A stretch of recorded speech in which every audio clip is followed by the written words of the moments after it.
लाहौर के बाद अब रुख करेंगे पेशावर का, जहां पर 9 मुहर्रम हराम का मरकजी जुलूस हुसैनिया हॉल से बरामद होगा। जुलूस की निगरानी के लिए सिक्योरिटी का खास एहतमाम किया गया है।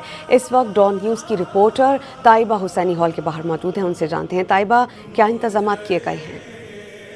जी बिल्कुल, 9वीं मुहर्रम हराम का जो मरकज़ी जुलूस है वो पेशावर के सदर में हुसैनी हॉल से बरामद होते हुए अपने गुजरगाहों से होते हुए कालाबारी में होते हुए नमाज अदा करेगा। फिर वहाँ से फवारा चौक होते हुए वापस हुसैनिया हॉल में ख़िताम पजीर होगा। इसके साथ साथ जो है तो सुबह पेशावर में जो है तो मोबाइल सिग्नल जो है तो वो जुज़वी तौर पर मोते हैं। अगर हम सिक्योरिटी का रोल बात करें तो सुबह भर में जो है तो 8 अजलास जो है तो इंतहाई हसास कर दिए गए, जबकि 14 अजलास जो है तो हसास कर दिए गए। इसके साथ साथ सिक्योरिटी के खास इंतजाम किए गए। यहाँ पे काफ़ी ज़्यादा सिक्योरिटी एहलकार मौजूद, तकरीबन पेशावर में 9000 सिक्योरिटी एहलकार था, जबकि सुप्रीम कमांड फोर्स के जरिए भी जो है तो मॉनिटरिंग की जा रही है, जबकि इसके साथ जुलूस की गुजरगाहों को भी जो है तो मॉनिटरिंग की जा रही है और 2 लेयर सिक्योरिटी एहलकार तैनात है। मजमूई तौर पर जो है तो 700 कैमरों के जरिए मॉनिटरिंग का सिलसिला जारी है, जबकि तमाम तर जुलूस की नशरियात जो है तो सेफ सिटी हेड क्वार्टर में जो है तो उसकी नशरियात की निगरानी की जा रही है।